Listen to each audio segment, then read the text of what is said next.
guys, this review is going to be completely different from what my normal reviews are. It's because I wasn't going to upload this unit, but I liked it so much, and so did you guys in that clothing haul, so I said, let me film it.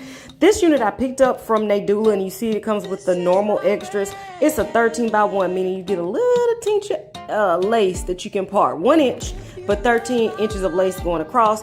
Very, very affordable wig. I absolutely love this, and I didn't think that I would. I thought I was going to look a little lamb chop meets Luther Vandross, and it kind of does, but this wig totally worked for me. And at this price point, I definitely can recommend it to you guys. I'm done talking for now, but in the comments, be sure to list any questions that you might have about this unit.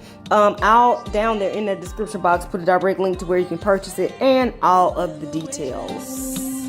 Till next time, you guys. Bye. Now breathe your head.